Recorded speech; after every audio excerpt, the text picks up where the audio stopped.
کہ میرے دوستوں چند دن کی دنیا ہے، ایک دن سب کی آنکھ بند ہونے والی ہے. آج ہم زمین کے اوپر ہیں، اختر بھی میرا نام اختر ہے، آج ہم بھی زمین پر ہیں، اوپر ہیں.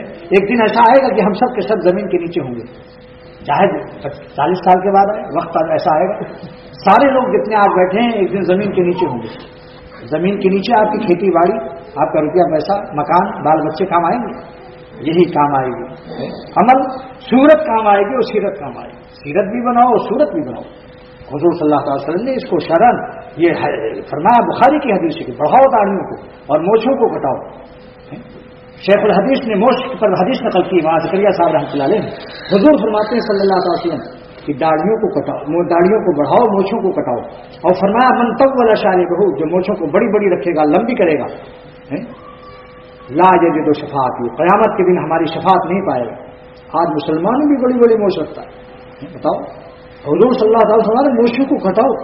حضرت عبداللہ بن عمر رضی اللہ تعالیٰ عنہ صحابی کا بخاری شریف کے اندر دیکھو روایت موجود ہے، اتنا باریک کرتے تھے کہ یہ کھال کی سفیدی بھی نظر آتی.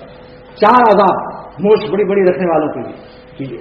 نمبر 1 کیا ہے؟ نبی فرماتے ہیں سرور عالم صلی اللہ علیہ وسلم، جس کا دل چاہے مجھ سے ثبوت حاصل کرے اس حدیث کو، جو شخص کی لمبی موچھیں رکھے گا قیامت کے دن میری شفاعت نہیں پائے گا، حوض کوثر پر پیاسا مرے گا، ہم اس کو نہیں پلائیں گے پانی، اور عذاب دیا جائے گا قبر میں. منکر نکیر اس کے پاس غضب اور غصے میں آئیں گے.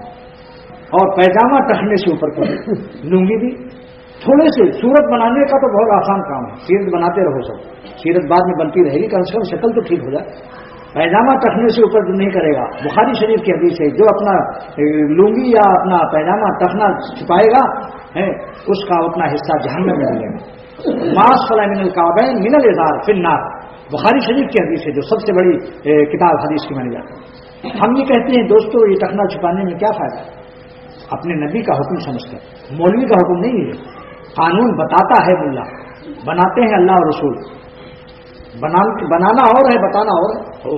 میں نے تو حضور صلی اللہ علیہ وسلم کی بات بتا دی، مگر ہم نے بنایا نہیں یہ قانون، بنایا رسول اکرم صلی اللہ علیہ وسلم نے کہ اپنے پیجامے اور ٹخنے کو کھلا رکھو. حضرت عمر رضی اللہ تعالیٰ عنہ کو شہید کیا گیا، خنجر لگا ہوا ہے، فیروز نام کا تھا وہ قاتل. آج ہم مسلمان ہو کر اپنے لڑکوں کا نام فیروز رکھتے، رونے کا مقام. فیروز قاتل عمر رضی اللہ تعالیٰ، اس کا نام کیوں رکھتے ہوئے؟ لیکن اس وقت بھی ایک غلام آیا اور خون بہ رہا ہے. حضرت عمر رضی اللہ تعالیٰ اپنے رب سے ملنے والے ہیں، خون بہ رہا ہے. آپ نے فرمایا اے غلام ٹخنے سے اوپر کر لے اپنی لنگی. اگر معمولی حکم ہوتا تو یہ ایسا کیوں فرماتا؟ کسی وجہ سے ہو، چاہے تکبر سے ہے تب دو حرام، 2 گناہ کبیرہ ملے گا، اور اگر تکبر نہیں ہے تو 1 گناہ کبیرہ تب بھی ہوگا. ابن حجر اسقلانی نے اس حدیث کی شرح لکھی، بخاری کی 14 جلدوں میں شرح لکھی. فرمایا کہ وظاہر الحدیث یدل علی حرمت الاستبال، اگر تکبر ہو یا نہ ہو ہر صورت سے ٹخنا چھپانا حرام. یہ ابن حجر اسقلانی کتنے بڑے محدث ہیں، 1 لاکھ حدیث کے حافظ، بخاری شریف کی 14 جلدوں میں شرح لکھی.